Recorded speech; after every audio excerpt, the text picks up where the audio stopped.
Hey, this is Brendan Allen from ComicCon.com. Joining me today is writer Pornsak Pichetshote. He wrote Infidel, he wrote The Good Asian, and now he's writing Sandman Universe Deadboy Detectives, which comes out, the first issue of 6 comes out on December 27th this year. How you doing, Pornsak? I'm good. How are you doing, man? It's good to see you. Doing good. Yeah, you were my first sit-down interview at New York Comic Con 2018, That's so you and Aaron crazy. Campbell about Infidel. That's so crazy to me. I just assume everyone's been doing this a lot longer than I have. So Well, so I've been doing writing and stuff, but the first time that I was at an event and the first time that I sat down and had a mm, scheduled interview and stuff like that. So, all right, so let's talk about the book. It's in the Sandman universe, Neil Gaiman, Deadboy Detectives, and with this one, your goal, you told me, was to kind of bring in some of those Thai myths and some of the horror from a culture that's very close and dear to your heart. yeah. So, what's going on with the book?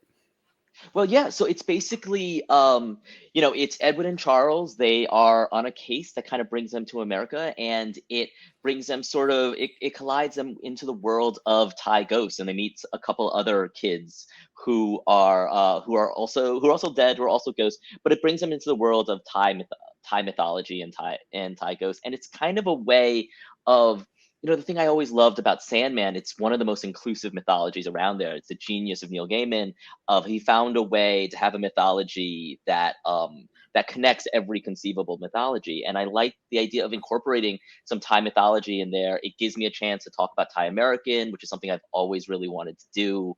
And yeah, it's something I've always really wanted to do and just sort of put it out there kind of in like the Western pop culture because these Thai ghosts, no one's ever seen them before. And it gives me a chance to tell this kind of it ends up being sort of a personal story for me that I connect to a lot with Edwin and Charles that talks about friendship and talks about friendship and the sort of like their innocence and idealism during these like dark, cynical threats. Nice, nice. Now I read the book. You sent me an advanced copy, and I got to say, man, I don't think I've ever been exposed to like the Thai myths or whatever. But some of these creatures are just they're terrifying. They're just Yeah, they're when really messed up. They're really, when really I messed up. and one of the characters that I expected not to be so terrifying, whatever, all of a sudden she turns around and you're like, what is Yeah, yeah, that? yeah, yeah, yeah.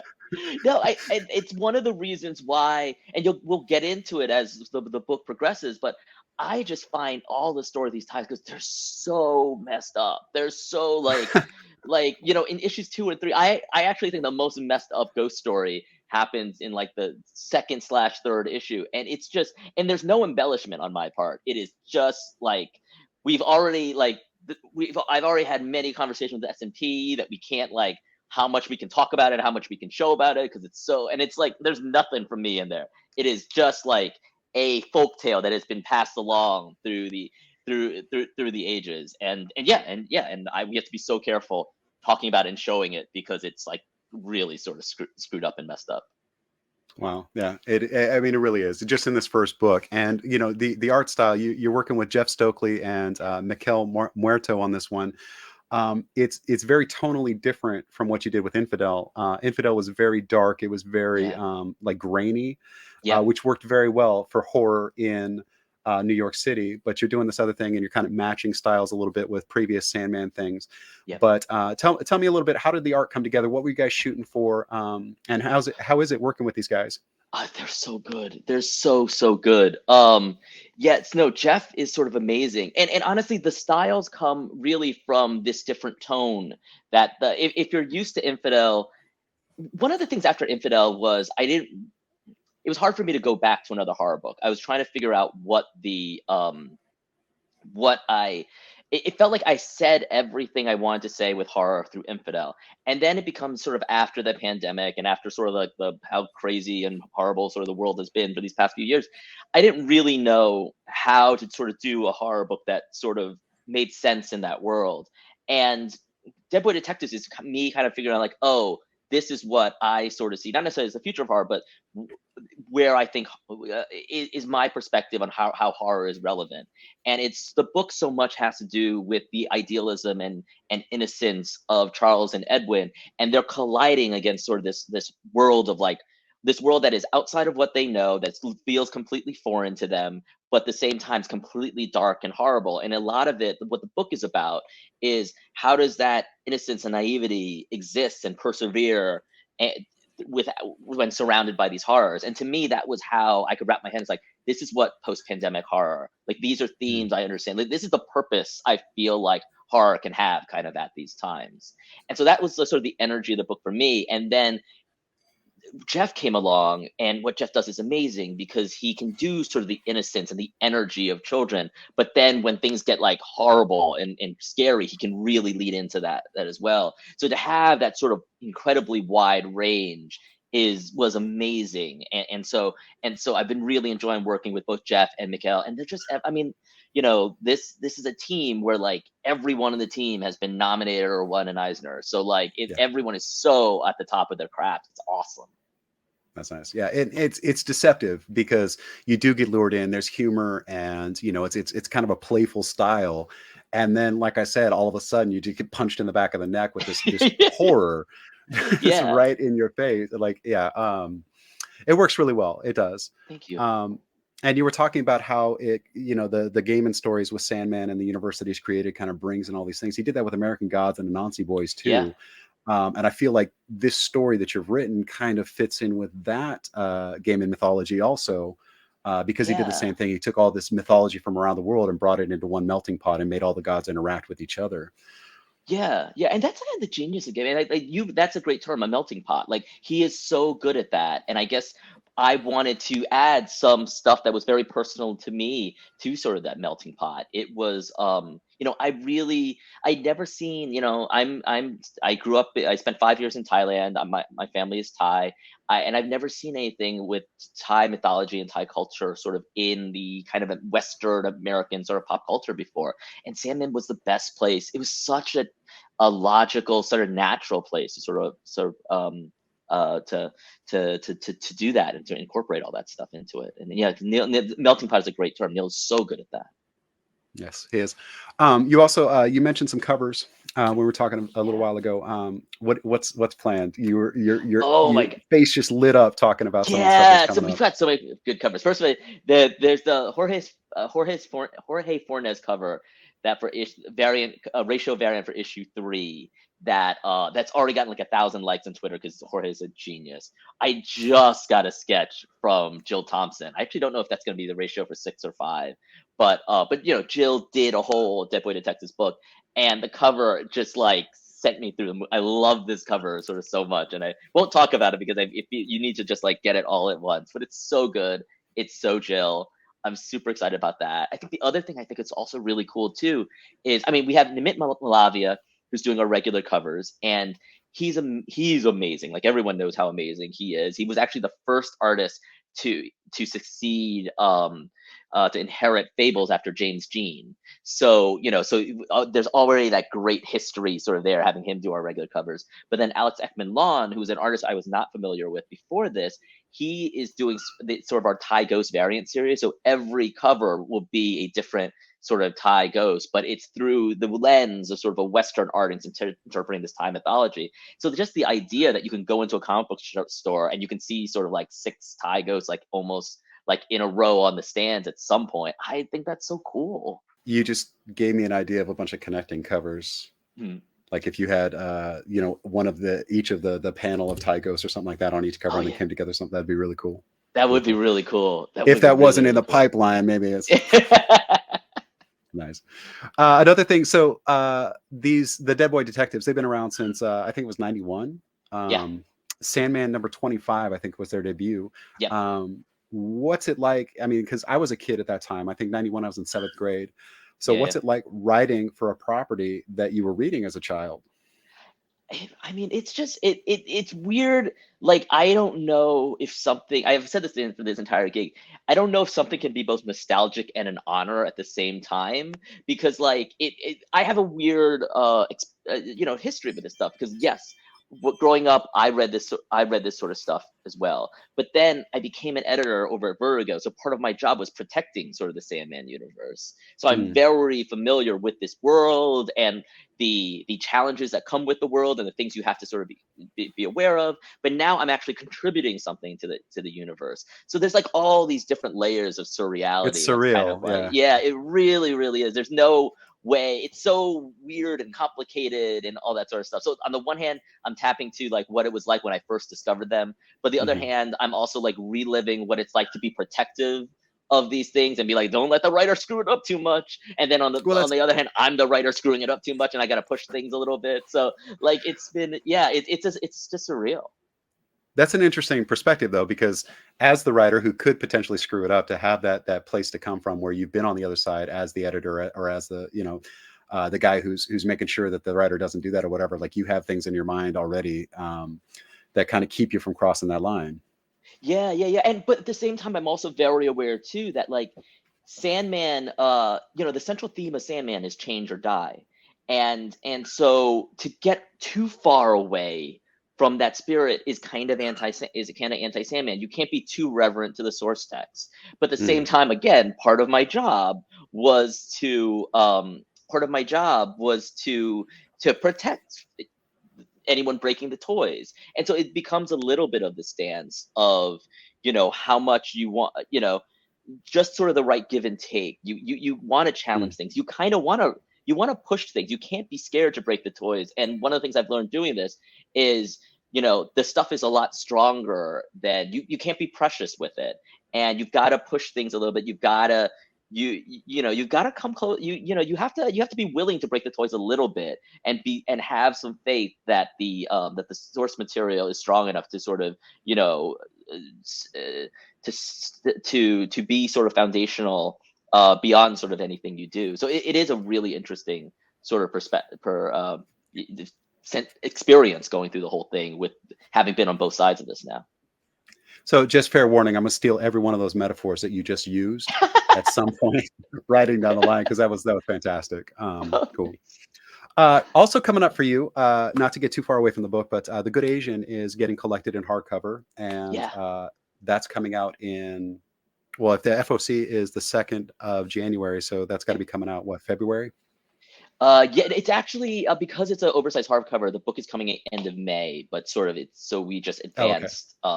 We have to advance solicit all that sort of stuff. And yeah, no, it's The Good Age in 1936. It is the hardcover for it's a hardcover collecting the entire book in the entire series into one book, all sort of 10 issues. And yeah, it's this was a volume that I wasn't sure if we ever be able to get. It was really because of reader demand that kind of brought us here.